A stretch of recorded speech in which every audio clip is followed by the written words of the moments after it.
বাবা তোমরা ব্যাগ গুছাচ্ছ কেন? আমি আর তোর মা বালিপুর যাচ্ছি। হঠাৎ বালিপুর কেন? পরে তোমাকে বলবো, এখন তোমার কোনো প্রশ্নের জবাব আমি দেব না। আমার স্যার তোমাদেরকে দেখা করতে বলেছিল, তোমরা যাওনি, এখন গ্রামে যাচ্ছ। তাহলে কি আমি ধরে নিব তোমরা ইচ্ছা করেই যাওনি? এতকাল আমাকে লালন পালন করার অন্তরালে তোমরা আমার সাথে প্রতারণা করেছো, আমাকে ঠকিয়েছো। কি বললে? আমরা প্রতারণা করেছি, তোমাকে ঠকিয়েছি? এত বড় কথা তুমি বলতে পারলে? আরে তোমার প্রশ্নের উত্তর দেবো বলেই তো আমরা বালিপুর যাচ্ছি। কিন্তু বাবা, প্লিজ, আর কোনো কিন্তু নয়। ফারজানা, চলো।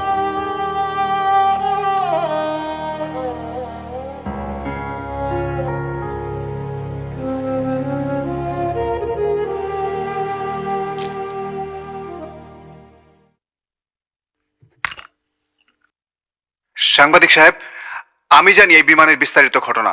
আপনি কে আর আপনি কিভাবে বা এটা জানেন? আমি হাসান। প্রায় 27 বছর আগে বিমান বাহিনীর একটি জঙ্গি বিমান দুর্ঘটনায় এই নন্দীচরে ভূপাতিত হয়। সেই বিমানের পাইলট ছিলেন উইং কমান্ডার রিফাত। করিমন নামের একটি মেয়ে ওই পাইলট রিফাতের কাছে বিমান নির্মাণ কৌশল সম্বন্ধে জানে। তারপর সে নিজে বিমান তৈরি করে ফেলে। কি বলেন? হ্যাঁ, একদিন সে এই বিমানে উড়ার স্বপ্ন নিয়ে ইঞ্জিন চালু করে। বিমানটি একটু উড়ে বিলের পানিতে পড়ে যায়। এতে সে মানসিকভাবে ভেঙে পড়ে। সফলতার বিনিময়ে পেতে থাকে শুধু দুঃখ, কষ্ট আর লাঞ্ছনা। পরিশেষে বরণ করে নেয় অমানবিক এক মৃত্যু। তবে মারা যাওয়ার আগে করিমন তার শেষ ইচ্ছা ব্যক্ত করে যায়। করিমন পাইলট হতে চেয়েছিল, কিন্তু হতে পারেনি। তাই তার একান্ত ইচ্ছা ছিল তার সন্তান যদি পাইলট হতো, তবে সে মরণের শান্তি পেত। তা মেয়েটি কি পাইলট হতে পেরেছে? হ্যাঁ। তার নাম কি? রহিমন। রহিমন? আসসালামু আলাইকুম। আপা, রিফাত এবং রায়হান নামে দুজন লোক এসেছিলেন। তারা এই জিনিসগুলো আপনাকে দিতে বলেছেন। ঠিক আছে, আপনি যান। আসসালামু আলাইকুম।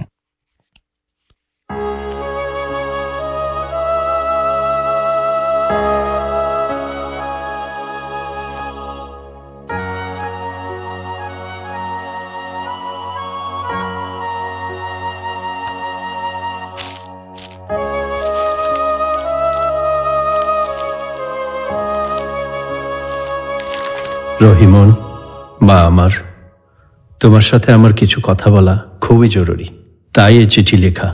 একদিন আমি বলেছিলাম তোমার নাম রহিমন কেন, এখন বুঝলাম কেন তোমার এই নাম। অ্যালবামের ছবিটি দেখো।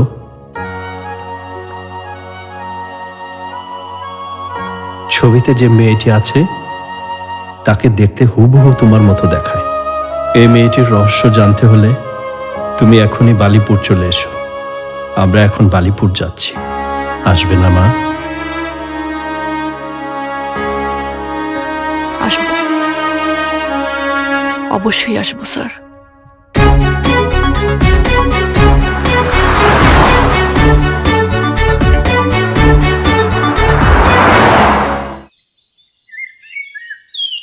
এবারের এইচএসসি পরীক্ষায় আমাদের করিমন তো প্রথম বিভাগ পেয়েছে। কেন? আমাদের হাসান তো চ্যালেঞ্জ করছিল, সেই এবার নাকি প্রথম বিভাগ পাবে। আরে সে তো মাত্র দ্বিতীয় বিভাগ পেয়েছে। করিমনকে কখনোই হাসান হারাতে পারে নাই। চলো।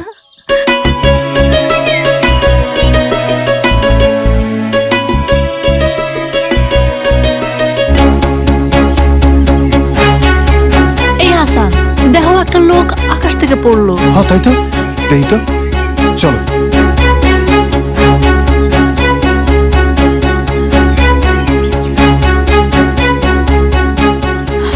হাসান দেখো, পাইলট অজ্ঞান হয়ে গেছে।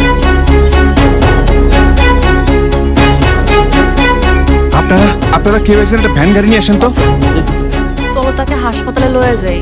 এই ধরো ধরো ধরো আস্তে আস্তে রানা ভাই, ধরুন তো, ধরুন তো ভাই। এই আরেকটু উপরে, আরেকটু উপরে, সাবধান সাবধান সাবধান। চল, তাড়াতাড়ি হসপিটালের দিক চলেন।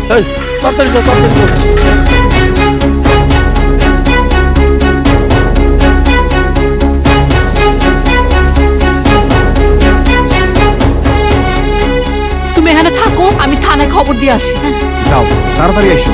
নার্স ধরেন।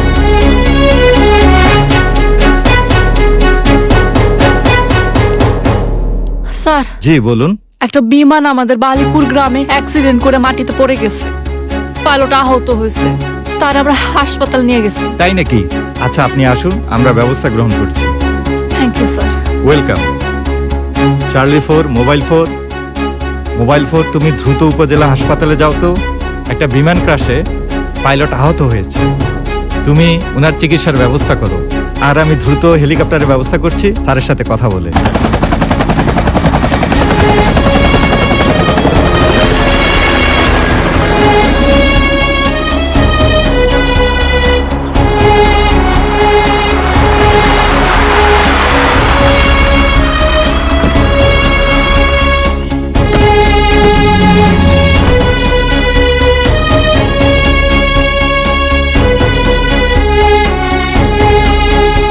দেখুন, আমরা এখানে এসেছি দুর্ঘটনা কবলিত বিমানটির ধ্বংসাবশেষ উদ্ধার করার জন্য। আপনাদের ধন্যবাদ এই জন্য যে আপনাদের মধ্যে কেউ এই আহত পাইলটকে দ্রুত হাসপাতালে নিয়ে গিয়েছিলেন এবং সাথে সাথে পুলিশকে দুর্ঘটনার খবরটি জানিয়েছিলেন, যার জন্যই কিন্তু আমরা এত দ্রুত পাইলটকে উদ্ধার করতে পেরেছি। স্যার, আমার নাম হাসান। স্যার, এই মেয়েটি আহত পাইলটকে হাসপাতালে নিয়ে গেছিল আর পুলিশকে সেই খবর দিছিল। ওর নাম করিমন। অনেক ধন্যবাদ করিমন তোমাকে, তুমি খুব ভালো কাজ করেছো।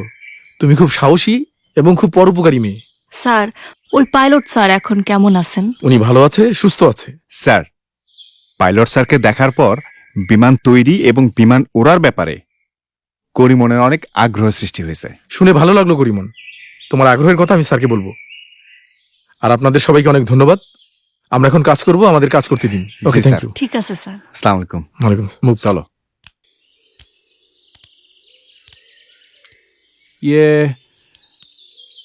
এই গ্রামে করিমন নামে কোনো মেয়েকে তুমি চেনো? হ্যাঁ, চিনি। আচ্ছা, তুমি কি করিমনকে একটু ডেকে দিতে পারবে? অবশ্যই। স্যার, আপনি আমার সাথে চলেন, আসুন। চলো।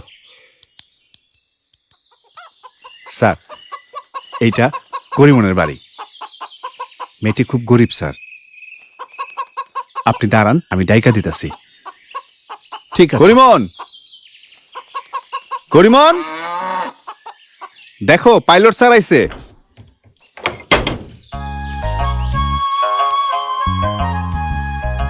স্যার, আপনি? হ্যাঁ, আমি। আমার নাম উইং কমান্ডার রিফাত। তাহলে তোমরা আমাকে চিনতে পেরেছো? কেন চিনবো না? আপনাকে আমি ভ্যানে উঠায় হাসপাতাল নিয়ে গেছিলাম। স্যার, আপনি এই গ্রামে? তোমাদের দেখতে